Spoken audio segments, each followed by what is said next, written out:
Ask Reddit by Firespark7. Australians of Reddit, since no peace treaty has been signed to officially conclude the Emu War, how has life in this constant state of war been for you? It is the 41st millennium.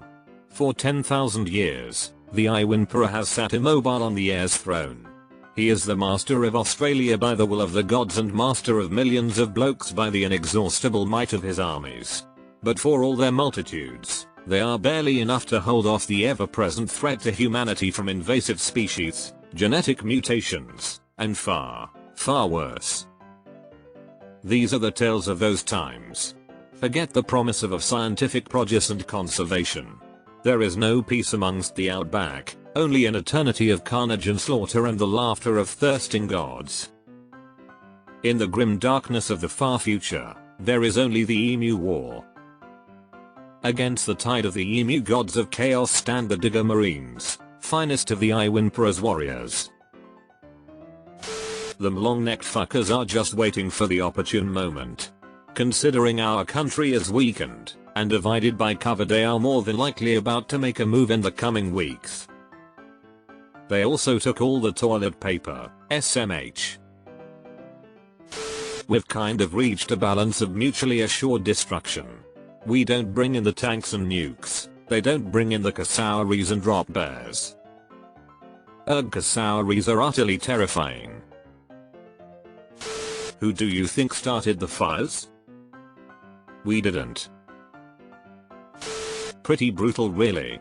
My dad was attacked by an emu once. He is bald and his head is a little shiny. He was sitting on a bench at a wildlife park and the emu must have been attracted to the shiny reflection, snuck up behind him and bit his head. I have never seen someone jump so far in one leap before or since. As a child this traumatized me a little and now I am pretty uneasy around all kind of birds. He was lucky to survive. I've seen embark clean through a man's skull.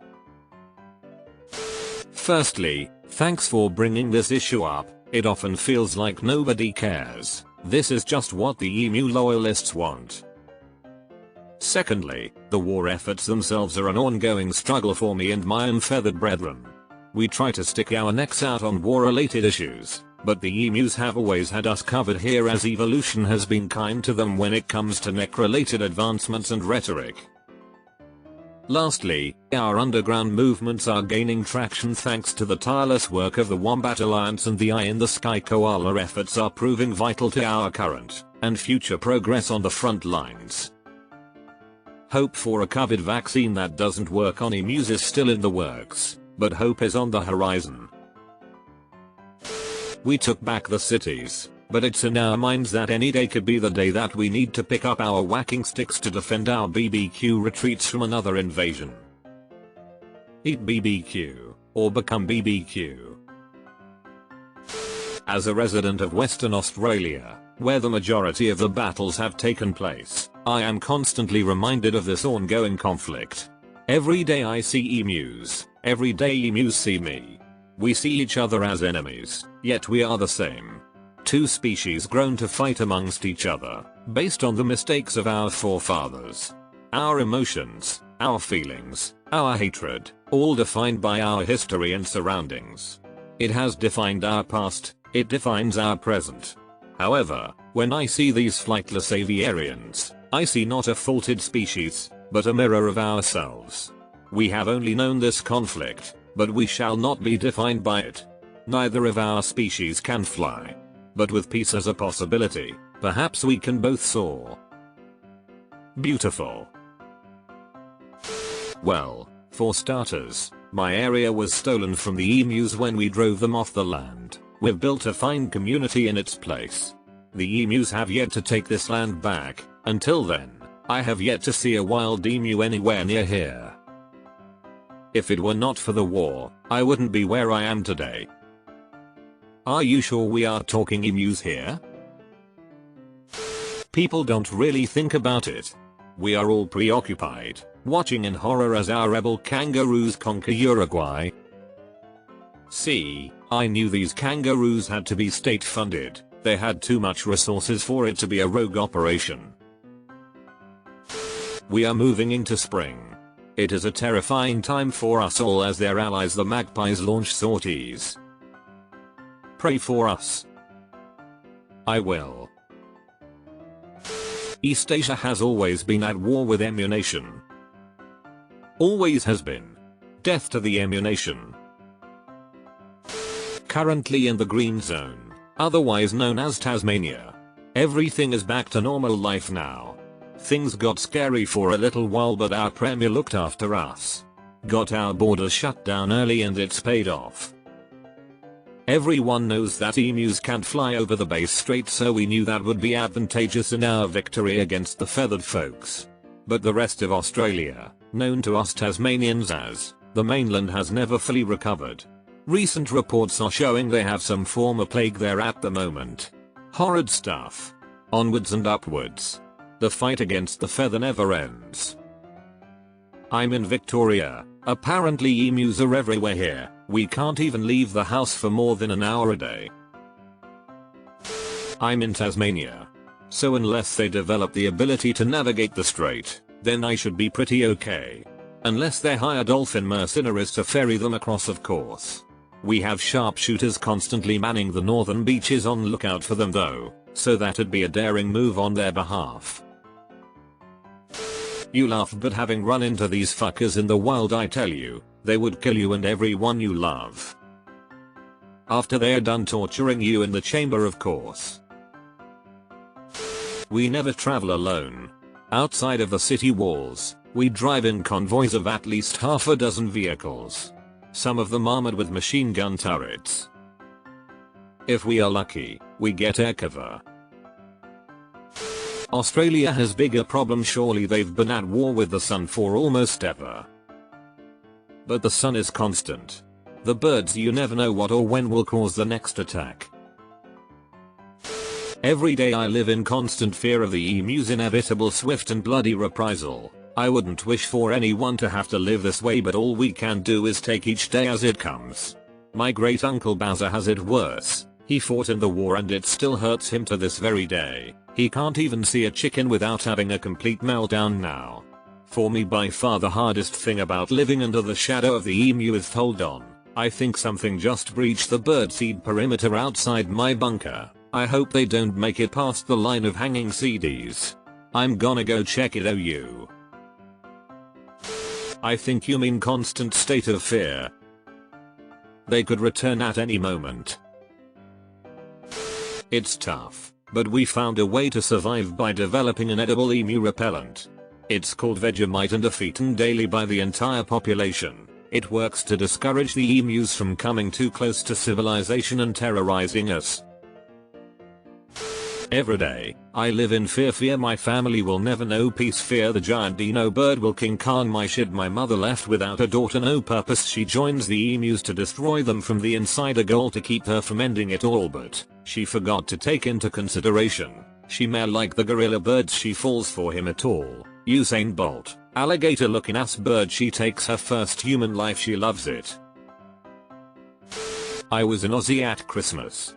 Holy fuck, everything was on fire and now I hear people in Melbourne can't even leave their houses. Just for your future reference, saying an Aussie sounds very wrong to us Aussies. An Aussie is a person, but you were in Australia, pronounced Australia. They keep trying to ram into our car. Use the turret. I see a lot of comments from the human side. So I think I'll make a statement delivered from an emu friend of mine, civilian. He's just a normal bird, lives with his family in Birdtown, which is southeast to Crickety. His father served a decade ago and really never kinda came back, you know? He once almost poked his soon-to-be son's egg in a burst of anger. The machine guns are a foreign concept, you got to understand they run and hit and stuff but can't shoot. Can't comprehend that something can move that fast. There was a human raid on their peaceful community a week ago, and now emu nationalists call for the ethnic cleansing of all of the human minorities living in Crickety and the surrounding cities of Croc and Outback, where most humans live. He thinks, and I share this feeling, that everyone know this war from a human perspective, and people from all races, birds and non-birds, should learn the war from both sides. Emu here. Australians are wild dude, those things are scary. It's true. It's been hard. Recently my town got attacked and even the M27s were no match for their terrible power. The roos and snakes keep most things under control. War never changes, mate. I have to smother myself in Vegemite when I leave the house just to repel the emus. Sadly it also repels everyone else. I feel bad for the kangaroos that are being rounded up and taken to the emu camps. I saw a dingo being eaten by a crocodile, being eaten by a death adder, being eaten by a koala, being eaten by Mel Gibson. Terrifying. I have to travel across the emu plains every day to get the city and I worry I might not make it through. We should be dealing with them the same way Aboriginals do. Hunt them. Emus are nearly blind, so if you make the rough shape of an emu they don't notice you until you are a few meters away. Aboriginals did it with a stick shaped like the neck and head of an emu, and crouched. Sneak up to them like a librarian. Then you have to be quick. Smash them over the head with yastic, then push down on their ass. They aren't very strong there.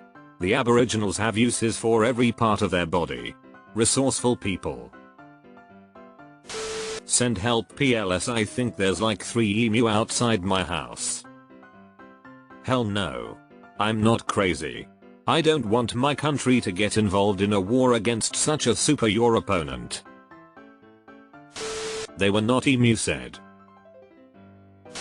The emu DMZ was constantly patrolled by dingoes. That's how they keep emus at bay. There is certainly no peace. As a child, an emu chased me and made me drop my food, which it then stole. Returned to the same wildlife park about 10 years later and an emu pissed on my mother's feet. So, I don't think we have initiated any aggravation, and yet. This is the exact type of question emu psychops would ask. Loose lips sinks ships, people. Cunts fuck, mate. Thanks for asking. You know today's the anniversary of Steve Irwin's death. I don't think you need to be bringing so much pain to Australians' hearts.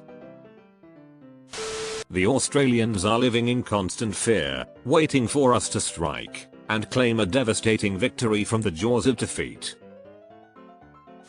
Why do you think most of Australia is uninhabitable and we're all in a handful of major cities on the coast? We had to give the emus 90% of our land and they pushed us to the very outer confines of the country. We are hostage to living by our beaches. It's really a terrible existence here. Uluru isn't actually a rock. It's a giant emu eye of Sauron Death Star where they can launch attacks north, south, east and west from. All I can say is, thank fuck the cunts can't fly. I'm Aboriginal Australian and the family vendetta goes back thousands of years. How do you think it's been? They really seem to have it in for me and mine. It's like the Jaws 3 plotline, but with emus.